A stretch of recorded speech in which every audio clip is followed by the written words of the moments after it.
doing, gentlemen? What's up, brother? It's okay. ¿Tenemos promoción? Absolutely, man. How you been? Good. Hey, what's up, man? How you doing? Javier, nice to meet you. Oh, nice. What's up? We're here at El Tarasco in Silmar in the San Fernando Valley, the big bad San Fernando Valley.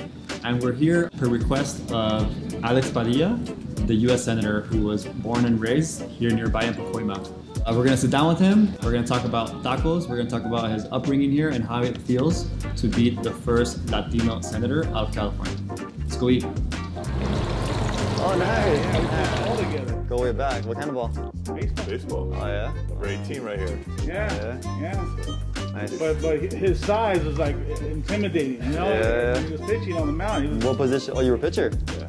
Oh wow. Would you do the wicked ones? I had a forkball though back in the day. Yeah. But he says, looking at the walls, he goes, oh, there's a lot of history to this place. Yeah, there's 35 years already here. His family's been owning it. Yeah, my mom and dad started it, and I took over in 96, 97. Got it. Been here ever since. But nice to see you, man. Good to see you, man. Congratulations It's been a while. Thank you. on the. It's been a journey. Yeah. And the one thing I'll tell you, I haven't found any good Mexican food. Oh man. So I got to get my fill when I'm home. I'll let you guys be. I'll let you guys get back to Cool, your man. thing. Very good to meet you. I'll be around, so we'll talk. All right, man. Thank you. All right. Hola, buenos días. Bienvenidos al Tarasco. Hola. Gracias.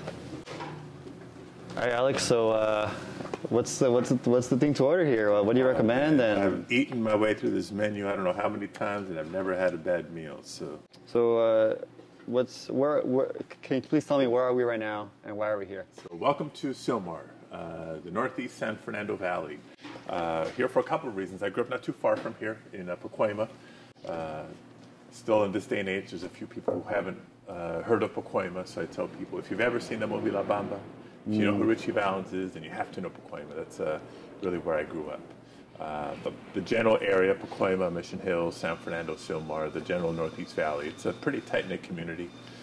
Picked this spot not just because of the very good food, but my buddy from high school, Jesse's, his family's the owner, and they really have taken it up a notch, man, both on the food and pretty good variety of margaritas too. If you want to come here for a happy hour one day. Oh man, that sounds good. Well, yeah, I think the valley, the valley in LA, it's its own beast in the city. It's if you're from the valley, you don't say you're from LA. You say I'm from the valley. I'm from San Fernando. You're from the Great 1-8, man. Exactly. What was there any kind of event or can you recall any kind of moment when you wanted to pursue politics? Was it here, the valley? Was it later on in life? A couple of stories. Maybe one of the earlier experiences I had was playing baseball. I grew up playing Little League baseball before I got to high school. And a little bit when in Little League, traveling for tournaments and whatnot, but especially in high school. But you play high school baseball, you have 2 games a week during the season, one home, one away.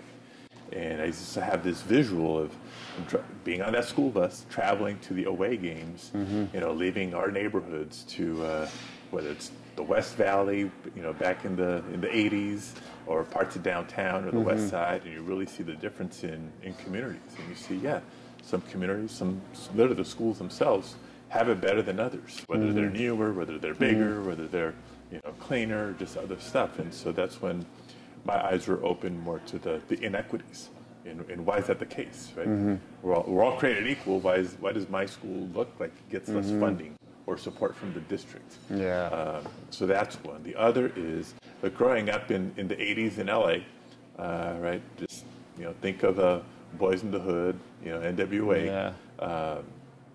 Our community wasn't immune to that. We had our share of whether it was gangs, drug activity, that kind of stuff. And it wasn't until the parents in the neighborhood started organizing that we were able to try to reclaim the neighborhood from the violence that we were subject to. So that's what got my parents, involved, and our family involved. And I realized, hey, if you want to make a change, whether it's in the world or just in your own neighborhood, you can't just wait for somebody else to do it. You really got to get engaged and try to make that impact. But I never really equated that with sort of political involvement. That didn't come until after I had gone off to college. I came back, and there was a measure on the ballot that November that we referred to as Proposition 187. Oh, I remember that. And So for folks who don't remember, I remind them, like, it was basically a question to the voters of California.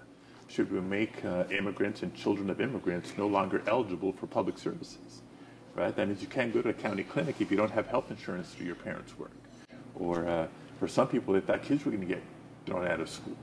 There was actually a provision in the measure that would have required school personnel to report to the authorities anybody they suspected of being undocumented. And it passed. Passed by a lot, even right here in Los Angeles, right? California today politically is very different than it was back then. Wow. And so, I was like, that's just not right. And I remember before the election, there was this big march downtown.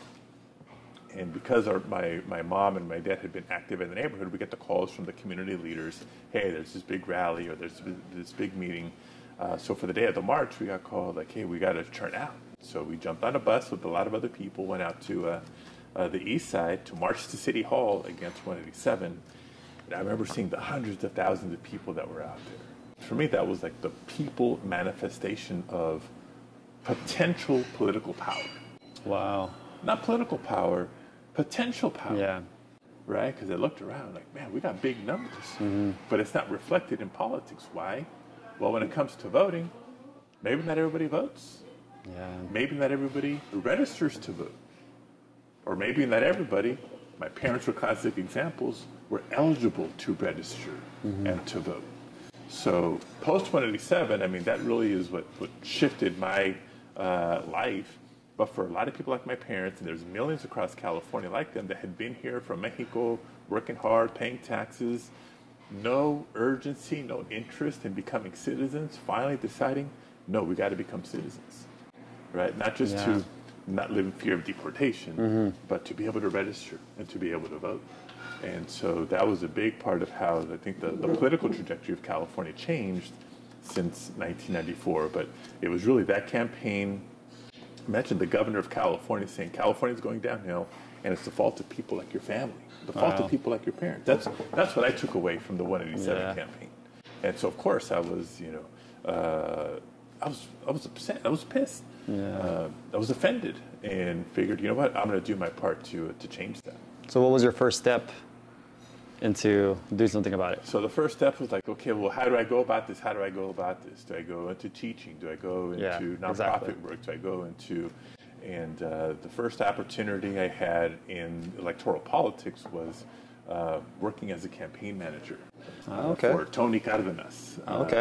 He, similarly, his parents were from Jalisco. We grew up a few blocks away from each other. He's a few years older than me. I got to make sure that's clear for the record. His parents were from Jalisco also, like my dad. And he had left an engineering career, was working in real estate at the time. And as we were getting to know each other just as friends, playing pickup basketball, things like that, he talked about running for office. And so because I knew him, I knew his values, I said, well, if you ever do it, count me in. I'll help you out. Several months later, he says, all right, it's official. I'm going to do it. And if I'm going to be serious about it, I need a campaign manager. Will you do it? And so I said, well, on the one hand, I told you I'd help you out however I can, but I don't know the first thing about managing campaigns. And he said, it's okay, Alex. I don't know the first thing about running for office. But I know we're smart, hardworking, and committed to the neighborhood, so we'll figure it out as we go. Exactly. And so I was his campaign manager when he ran for state assembly in 1996. Wow. And despite the odds, people said we were underdogs. He won that campaign. And I never turned back. 5 years after 187, after having done some campaign work, I ended up running for office myself. So my elected official career started in 1999 when I was elected to the city council to represent this very neighborhood where I grew up. So for a brief stint, you were the mayor of LA. Yeah, for a few days. For a few days after 9/11. No one really knows that.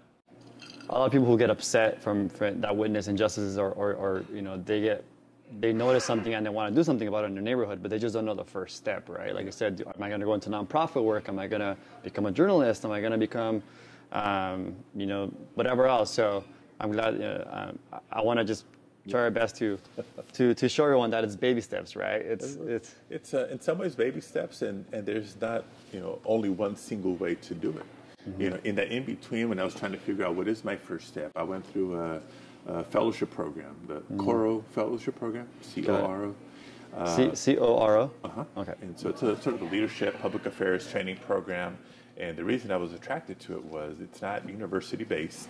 It's like a series of internships, basically. You spend a month in a public sector somewhere, and then a month in the private sector, a month in the labor union, a month at a nonprofit, a month at a labor organization, things like that. And I figured, okay, one of these is going to be my calling. Got it. But the best lesson I got coming out of it was, what's your mission? You can work towards your mission from anywhere. And so and also if you want to really change the world, it's not just government that does it. It's not just the private sector that does it. It's not just nonprofits that do it. These different sectors have to work together. Got it. So speaking of your parents, you yourself are a son of Mexican immigrants. Your mom, and correct me if I'm wrong, your mom was a housekeeper from Chihuahua, and your dad was a cook from Puerto Vallarta, Jalisco. So what are your reflections on as a politician who is growing up as a son of Mexican immigrants, and how do these guide you in your career? Yeah. Oh man, and it continues to inspire me and motivate me, and I still continue, I think, to learn from their example to this day. We lost my mom a couple of years ago, but my dad's still in the same house we grew up in, and you're right, they came separately from Mexico. They weren't married and came over as a couple or as a family. They met in L.A., fell in love. I'm pitching Hollywood screenwriters, right? They met, they fell in love. Ooh, chips, gracias. Now hold on. Now let's settle a big debate and then let's. Gracias. ¿Le pido un cafecito, por favor? ¿De qué son las salsas? Salsa es tomatillo con chile de árbol y tomate con cebolla y cilantro. Cool. This Gracias. is all handmade. Okay. Old school. That's cool. So good. So, Alex, please, let's settle a debate here. We cover LA's taco life at LA Taco. I have a Mexican wife, Mexican, not Mexican-American, which I learned the hard way that you don't call yourself Mexican-American to another, you don't call yourself Mexican to another Mexican, you call yourself a Mexican-American or even Pocho, Chicano, whatever. But I've learned to call these, what do you call these? Are these chips or are they totopos? Usually chips. Chips. I know the phrase totopos. That's mainly when we go to Mexico and ask for them there. Got it. Cool. So anyway, I was saying, so they met in L.A., they found love, decided to get married, and applied for green cards. And I in a lot of presentations, say, I thank the U.S. government every day for saying yes to those applications. Because if they would have been denied, look, obviously my life story would be a lot different than what it has been. But they became legal permanent residents. They settled into the San Fernando Valley, got married, started a family. And for 40 years, my dad worked as a short order cook. Right, so where or how? He kind of did the diner circuit in LA for a lot of that time. He worked for a company called Dupar's. Oh, I know Dupar's. Yeah, they used to have, it used to be a bigger chain than it is now. And so there used to be a store in a location in Van Nuys. Got it. Are you guys ready to order? So yeah, let's order. Let's get some food. I mean, how long is your call? Do you think? It'll be like 10 minutes or so. Okay. Su cóctel lo hacen con consomé de camarón? Consomé de camarón, sí. Un cóctel de camarón. Okay, con todo para usted. Tomate, Con todo. cebolla. ¿O viene con catsup o On es the side. on the side? Okay, perfecto. Gracias. Hoy le voy a pedir birria. Birria's a good day for birria. Claro que sí. Buen provecho. Y ahorita viene llegando mi esposa también. Okay. ¿Quiere que le deje el menú para cuando Sí, llegue? para cuando llegue. Claro que sí. Gracias. Buen provecho. And so, there's three of us. I have an older sister who's been a TA, a teacher, an assistant principal, a principal. She now works in administration for the LA Unified School District. Got it. My younger brother is chief of staff to Nuria Martinez, the city council president. So I say we're all in public service in different capacities. I just happen to be the middle child that makes an occasional headline. To raise the three of us, my dad worked at Dupar's for many, many years, and then a few other diners. Before he retired on his terms, he worked at Patty's in Toluca Lake. Got it. So when I'm out there talking to high schools or whatever, I say, think about when you go out to breakfast, who's flipping pancakes, who's scrambling eggs. This is what my dad did for 40 years, working in front of a hot stove. Got it. And for the same 40 years, my mom used to clean houses. Right? She'd drive when the car was working, or take the bus when it wasn't. That's a big element in growing up first generation Mexican family, when the car was working, I know exactly that feeling. Yeah, or like, man, I don't know if it happened to you, but if the car like idled or just like turned off in the freeway or in the street, it was really embarrassing not to push it. Oh yeah. It was, so your mom worked she cleaned houses. So yeah, she'd head to Studio City, Sherman Oaks, some of the other neighborhoods in the valley to clean houses, and on those modest incomes, they raised us.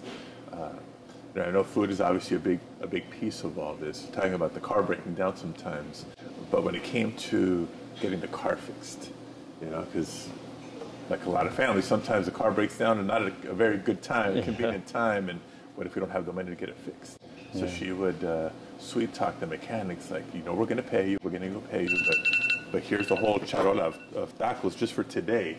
Oh wow! So she was just buy me a week. I need the car back. I got to get to work, but we're gonna make sure we pay you. And this will be a great transition to our next question, to my next question about what you're referring to, the informal economy system of LA, right? Me lo fías, I'll pay you next time, but just hook me up this time. So I would like to talk to you about street vendors and what you think about them. But we'll come back to that after your call. Thank you so much. Sure. And then remind me to tell you about my uncle, because we did before there was the taquero circuit. I did the burrito circuit. Oh, what? Yeah. What they all those histories. Awesome. Cool.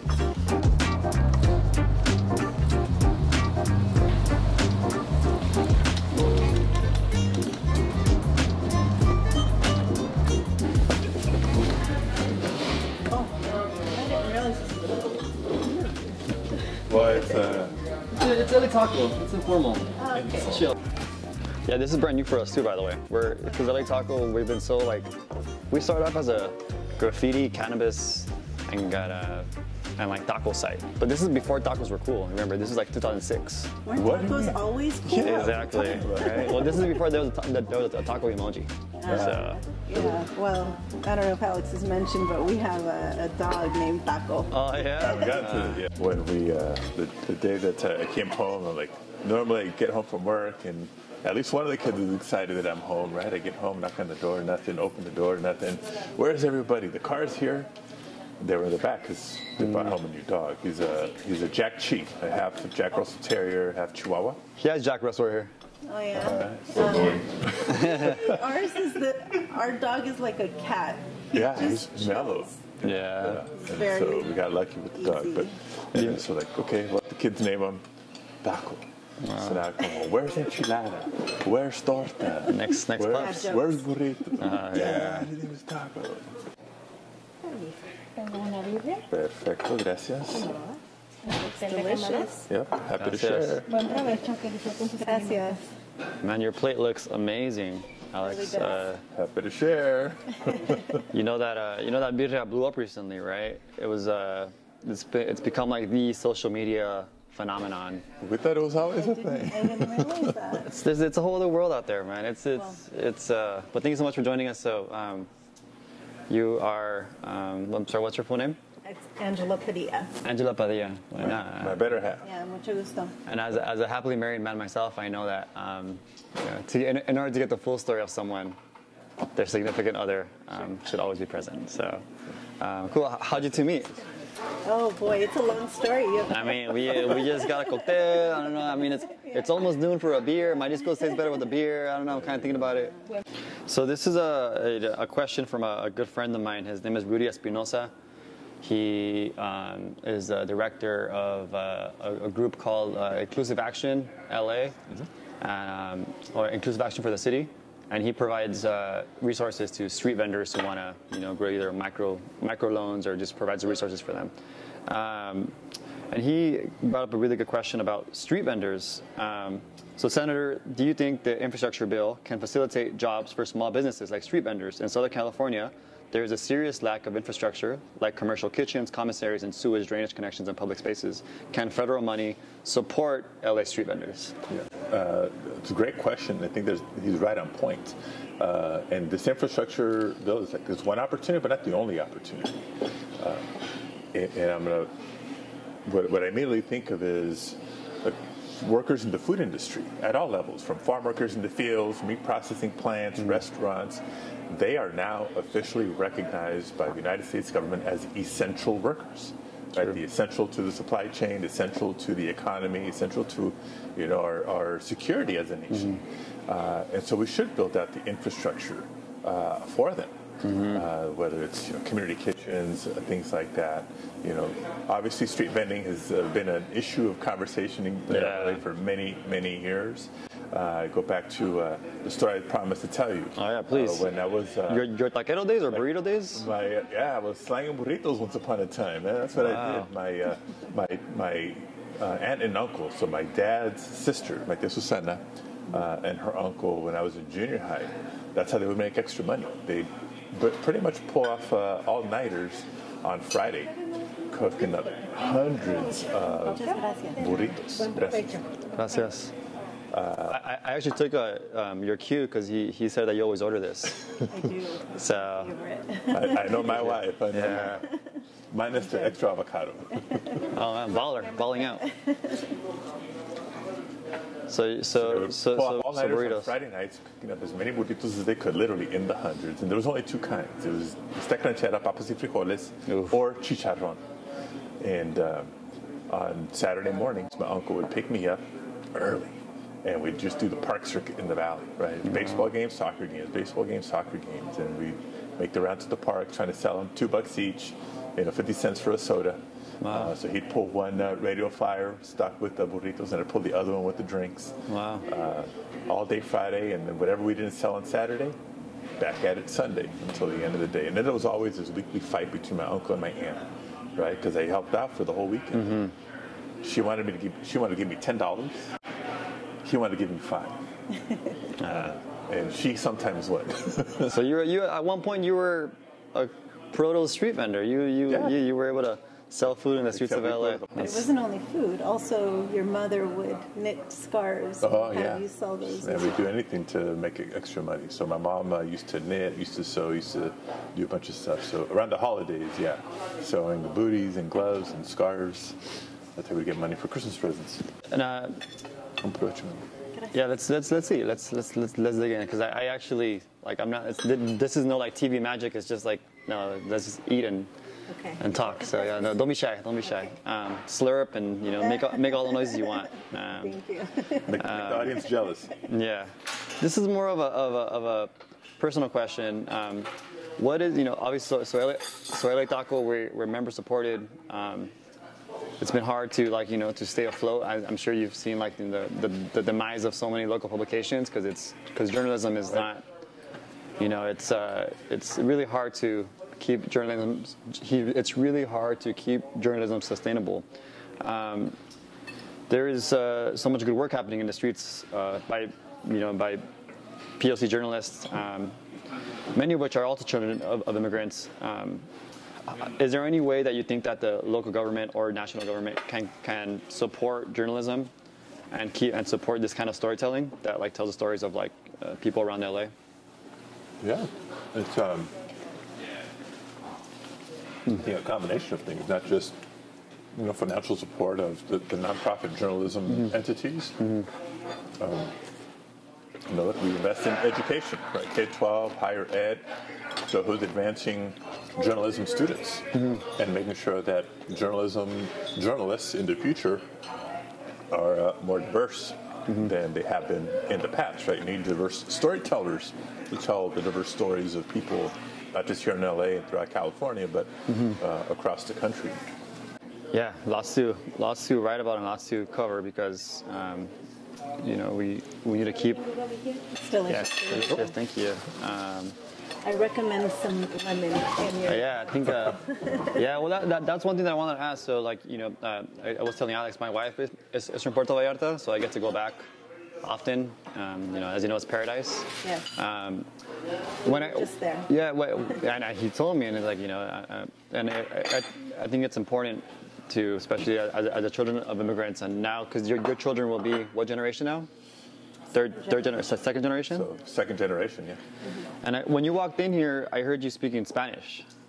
Obviously as you've grown in the ranks. Do you feel, or do you still experience any kind of microaggressions or any kind of micro forms of racism? Big time. Yeah.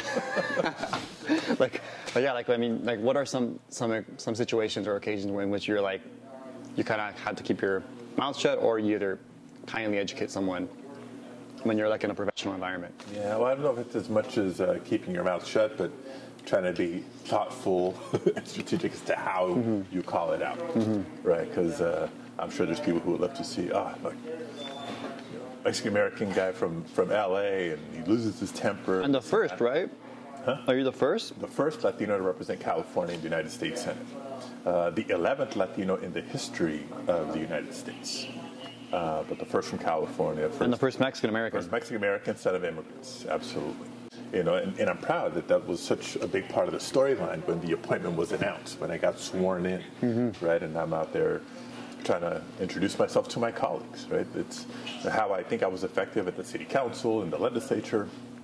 Got to meet your colleagues, get to know them, let them get to know you as you're trying to find that middle ground on so many issues. And so the first Latino, that was like the first impression a lot of senators got about me. Son of immigrants.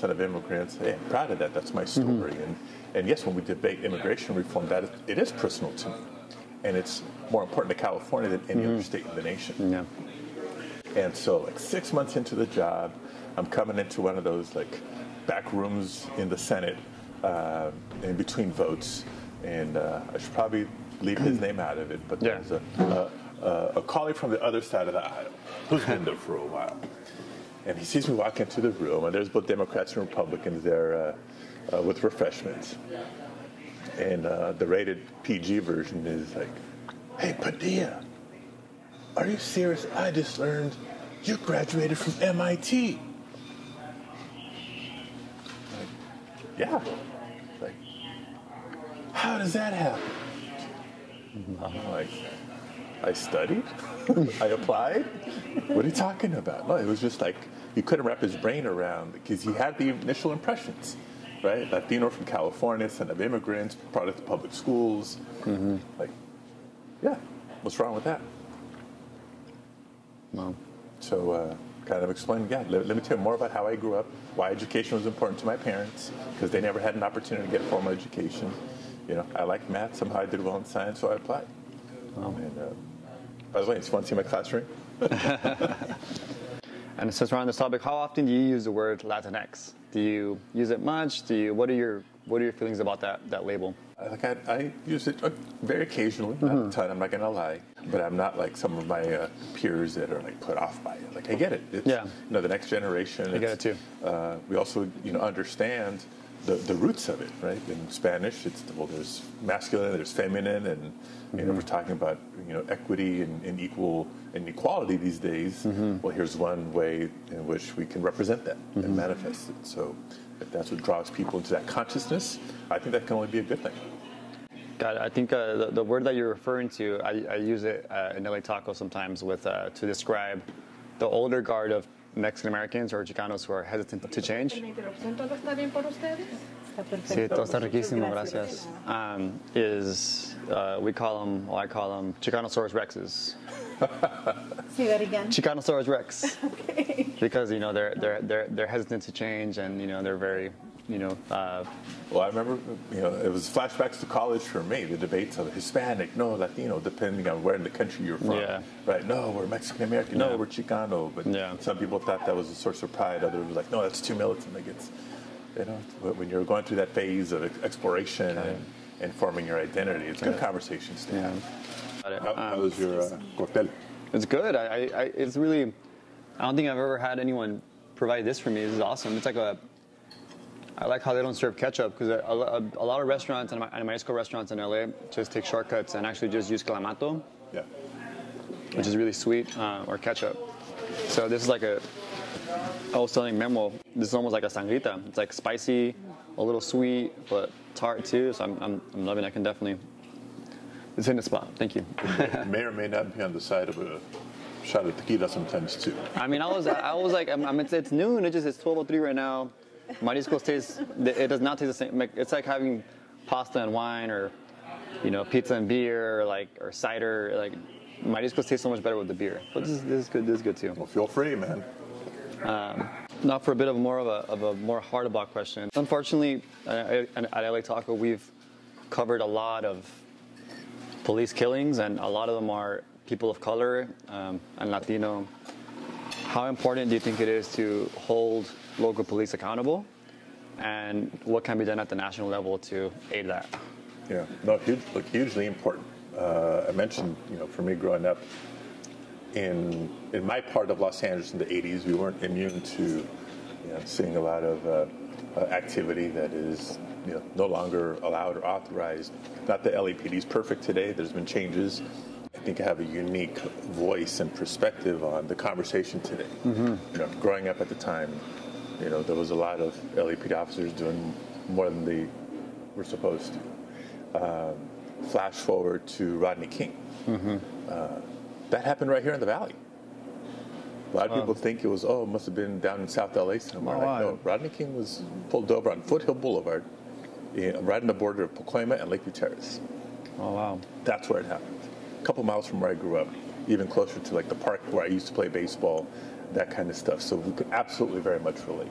So flash forward, I'm elected to the city council in 1999, still at a pretty young age. I just turned 26 when I was elected. Mm-hmm.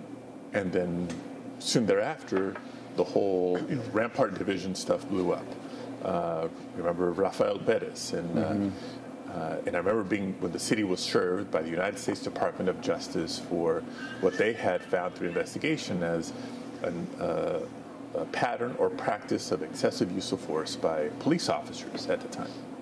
And to have been pretty much the swing vote to decide, no, we're not going to fight it, we're not going to push back, we're going to negotiate some long overdue reforms and commit to implementing them in the city and make sure we're compliant for years and years and years. That was being at that place at that time with a unique voice. Mm-hmm.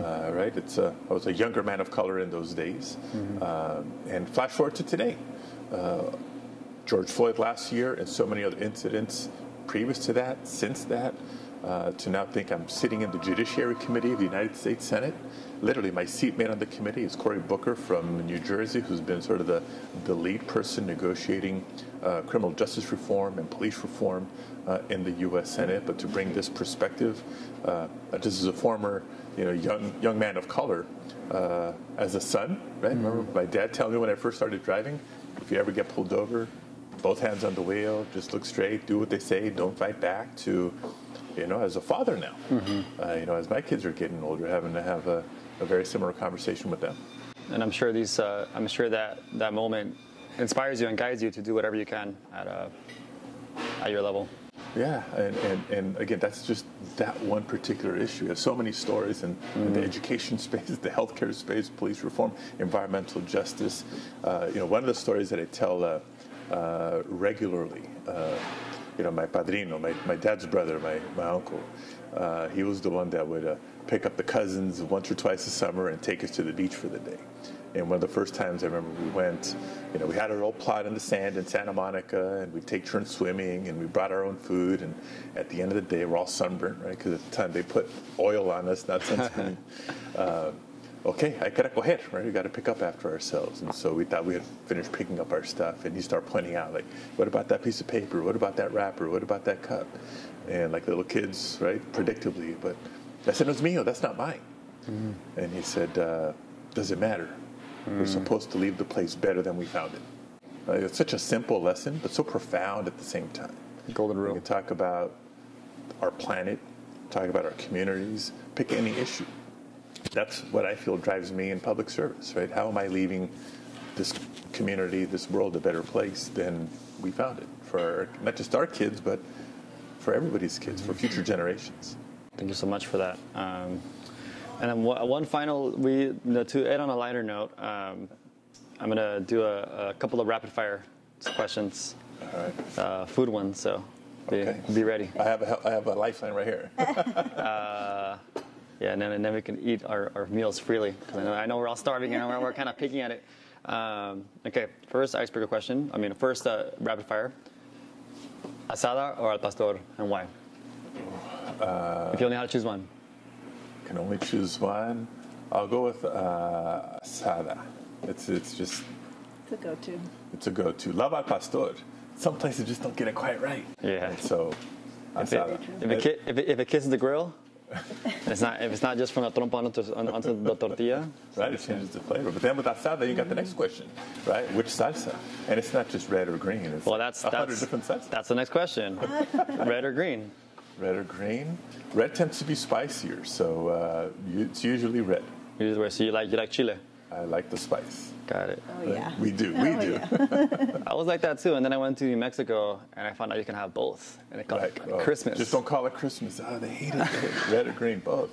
No, and we're fans of Hatch. I was out there a few years ago campaigning, and they sent me back with a batch of Hatch as a thank you. And as soon as Mis Ojos over here tried it, it became a mainstay. So now every year, come late July, we're looking in the grocery stores. Where's the Hatch? Where's the Hatch? Yeah. And I've learned, thanks to YouTube, how to roast it properly, how to peel, how to and then freeze it. Yeah, yeah. And then we share with our neighbors and people we know. The bartering system. fun. Going back to the bartering system. Yeah.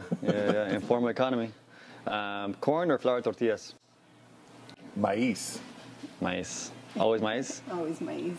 You guys gotta try some. There's some really good flour ones down in LA. So let's talk after. Oh, yeah. There's some that will blow your mind now. We venture out. We venture out. Los Bukis or Los Ángeles Azules? Los Tigres. Los Tigres. All right. Well, Memo wanted me to ask you Bronco. Grupo Bronco. Oh, yeah, Bronco. But I changed it to Los Ángeles Azules because cumbia, Bronco, Ramon Ayala, like all the classics. Those are mainstays. Lakers or Clippers? Lakers. Lakers? You too? Yeah, Lakers. Lakers? I'm not a big sports Did I fan. hesitate? Lakers. Yeah. Dodgers or Angels? Dodgers, no doubt. Dodgers. Again, think about it, man. As a kid growing up in LA during the 80s, Fernando. I know. How could you be any different? Rams or Chargers, and I added this one, or Raiders. I used to be Raiders, but they left me twice. Once to go north, and now they go to Las Vegas. So I've been cheering for the Rams. For the Rams now. Okay. Menudo or pozole? For me, pozole. Pozole? Yes. I like a good Pozole. menudo, don't get me wrong, but pozoles are it's Christmas, New Year's, and a whole lot of places in between. Yeah. Pozole verde or pozole rojo? Rojo. Grilled cheese or quesadilla? Quesadilla. Quesadilla? With Yeah. hatch, of course. With hatch? Oh, the maíz, con maíz? Con Con maíz. maíz. And if we're really stepping it up a notch with flor de calabaza. Oh, that too. Damn, nice. Did you guys, did you ever grow up having like a stinky Mexican cheese that your parents would bring from Mexico, or your course. tías? Yeah. El que huele a pata? El que huele a queso de pata. Yeah.